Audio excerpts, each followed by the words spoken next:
नमस्ते प्यारे दोस्तों, स्वागत है आप सभी का।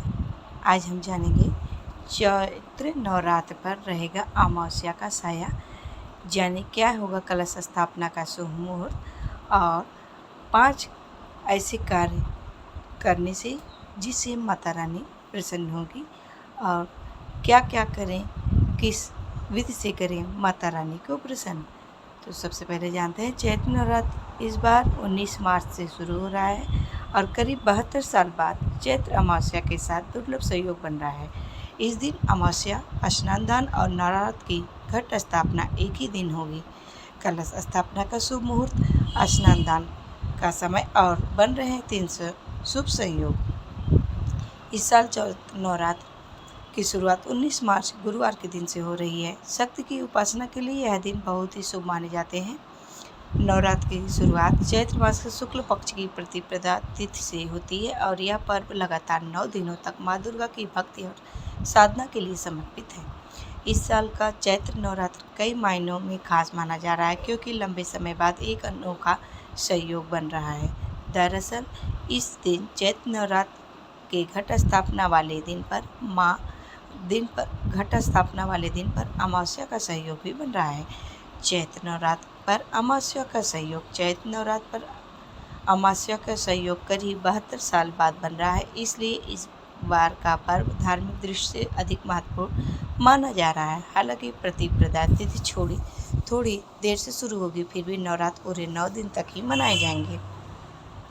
इस बार चैत्र अमावस्या की तिथि 18 मार्च की सुबह 8:25 से शुरू होकर 19 मार्च की सुबह 6:52 तक रहेगी। इसके बाद प्रतिपदा तिथि का आरंभ होगा, जिससे नवरात्र की शुरुआत मानी जाएगी। खास बात यह है कि अमावस्या और प्रतिपदा दोनों तिथियां सूर्योदय से मान्य होती हैं। इसी कारण इस बार अमावस्या की स्नान दान और नवरात्र की घट स्थापना एक ही दिन यानी 19 मार्च को की जाएगी। चैत्र अमावस्या पर स्नान का मुहूर्त। धार्मिक मान्यताओं के अनुसार चैत्र अमावस्या के दिन स्नान और दान का विशेष महत्व होता है। 19 मार्च को स्नान दान के लिए सुबह 4:51 से 5:39 तक रहेगा। परंपरा के अनुसार इस दिन ब्रह्म मुहूर्त में पवित्र नदी या घर पर स्नान कर दान पुण्य करने की परंपरा है। घट स्थापना का शुभ मुहूर्त। नवरात्र के पहले दिन घट स्थापना का भी विशेष महत्व होता है। 19 मार्च को सुबह 6:52 से 7:43 तक घट कलश स्थापना का शुभ समय रहेगा। यदि इस समय में स्थापना ना हो पाए तो दोपहर में अभिजीत मुहूर्त 12:05 से 12:53 तक भी कलश स्थापना की जा सकती है। इन दुर्लभ संयोगों में मनाई जाएगी नवरात्र। इस साल नवरात्र की शुरुआत 19 मार्च दिन गुरुवार से होगी और इसका समापन 27 मार्च को होगा। पहले दिन ग्रह नक्षत्रों की स्थिति भी काफ़ी शुभ मानी जा रही है। इस दिन शुक्ल योग, ब्रह्म योग और सर्वार्थ सिद्धि योग का एक शुभ संयोग बन रहा है। इन तीनों योगों को अत्यंत शुभ माना जाता है। ऐसी मान्यता है कि इस समय माँ दुर्गा की पूजा अर्चना करने से सभी मनोकामनाएं पूरी होती हैं। वहीं चैत्र नवरात्रि के दौरान सुख समृद्धि, सुख शांति और माता दुर्गा का आशीर्वाद पाने के लिए 5 विशेष काम करने की सलाह दी जाती है। इन 5 कार्यों से पूजा का पूर्ण फल प्राप्त होता है। सबसे पहले कलश स्थापना, घट स्थापना। नवरात्र के पहले दिन शुभ मुहूर्त में घर में कलश स्थापना करें और इसे देवी शक्ति का वास माना जाता है। सात्विक भोजन और उपवास। 9 दिन तक सात्विक भोजन करें, प्याज लहसुन से परहेज रखें और संभव हो तो उपवास रखें, जो स्वास्थ्य और आध्यात्मिक शुद्धि के लिए महत्वपूर्ण है। 16 श्रृंगार अर्पित करना। देवी दुर्गा को 16 श्रृंगार की सामग्री अर्पित करें। ऐसा करने से वैवाहिक जीवन में सुखमय बना रहता है। माता रानी का प्रसन्न भी होती हैं। जौ बोना, हवन करना। नवरात्र के पहले दिन कलश के पास जौ बोए या जौ से हवन करें। इसे सुख और समृद्धि का प्रतीक माना जाता है। लाल चुनरी कलावा लगाना। घर के मुख्य द्वार पर लाल चुनरी या फिर कलावा मौली बांधें। इससे सकारात्मक ऊर्जा घर में आती है और नकारात्मकता दूर होती है। इसके अलावा 9 दिनों तक सुबह शाम दुर्गा सप्तशती का पाठ और आरती करना भी अत्यंत फलदायी माना जाता है। क्यों की जाती है घट स्थापना? चैत्र नवरात्रि को वसंत नवरात्र भी कहा जाता है। यह वह समय होता है जब प्रकृति में नया जीवन शुरू होता है। पेड़ों में नई कोपलें निकलती हैं और वातावरण में सकारात्मक ऊर्जा का संचार होता है। धार्मिक मान्यता है कि इन 9 दिनों में देवी शक्ति पृथ्वी लोक पर विशेष रूप से सक्रिय रहती है और भक्तों की प्रार्थना शीघ्र फल देती है। देवी महात्म्य में कहा गया है, या देवी सर्वभूतेषु शक्तिरूपेण संस्थिता नमस्तस्यै नमस्तस्यै नमस्तस्यै नमो नमः। अर्थात हे देवी हर जीव में शक्ति के रूप में विद्यमान है। नवरात्र में घट स्थापना क्यों की जाती है? वहीं नवरात्र की शुरुआत कलश स्थापना से होती है। कलश को देवी शक्ति का प्रतीक माना जाता है और इसके माध्यम से देवी का आवाहन किया जाता है। घट स्थापना के दौरान सामान्यतः कुछ बातों को विशेष ध्यान रखा जाता है। मिट्टी के पात्र में जौ बोए जाते हैं, उस पर जल से भरा कलश स्थापित किया जाता है।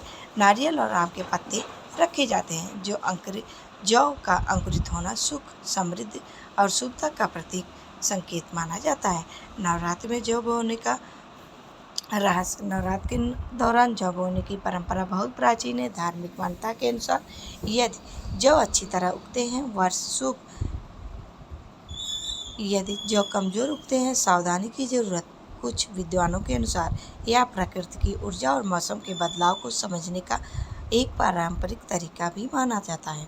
चैत्र नवरात्र और हिंदू नववर्ष। चैत्र नवरात्र का पहला दिन ही हिंदू नववर्ष विक्रम संवत की शुरुआत माना जाता है। 2026 में इस दिन से विक्रम संवत 2083 प्रारंभ होगा। पौराणिक मान्यता के अनुसार इसी दिन भगवान ब्रह्मा ने सृष्टि की रचना की थी, इसलिए इस तिथि को सृष्टि का आरंभ माना जाता है। भारत के विभिन्न हिस्सों में इस दिन को अलग अलग नामों से मनाया जाता है। महाराष्ट्र में वहीं गुड़ी पड़वा, दक्षिण भारत में उगादि, कश्मीर में नवरेह, रामनवमी नवरात्र का समापन। चैत्र नवरात्र का समापन रामनवमी के साथ होता है। रामनवमी भगवान श्री राम के जन्म का उत्सव है। रामायण के अनुसार इसी दिन अयोध्या में राजा दशरथ के पुत्र के रूप में भगवान श्री राम का जन्म हुआ था। इस दिन मंदिरों में विशेष पूजा, रामायण पाठ और भजन कीर्तन आयोजित किए जाते हैं। रामनवमी धर्म, मर्यादा और आदर्श जीवन का प्रतीक माना जाता है। नवरात्र व्रत रखने का महत्व। नवरात्र के दौरान कई लोग 9 दिन तक व्रत रखते हैं। इस दौरान सात्विक भोजन किया जाता है, मांस और मदिरा का सेवन नहीं किया जाता, ध्यान और पूजा की जाती है। व्रत का उद्देश्य केवल धार्मिक अनुष्ठान नहीं बल्कि शरीर और मन की शुद्धि भी माना जाता है। कन्या पूजन का महत्व। अष्टमी या फिर नवमी के दिन कन्या पूजन किया जाता है। 9 छोटी कन्याओं को 9 दुर्गा का स्वरूप मानकर पूजा की जाती है। उन्हें प्रसाद के रूप में दिया जाता है हलवा, चना, पूड़ी। यह परंपरा स्त्री शक्ति के सम्मान का प्रतीक मानी जाती है। इस दिन भक्तगण गरीबों को भोजन कराते हैं और इसका विशेष पुण्य प्राप्त होता है। भारत में नवरात्र के दौरान भंडारों का आयोजन किया जाता है, जिसमें लोग बढ़ चढ़ कर हिस्सा लेते हैं। तो दोस्तों, उम्मीद करती हूँ कि आप सबको मेरी ये छोटी सी जानकारी ज़रूरी पसंद आई होगी।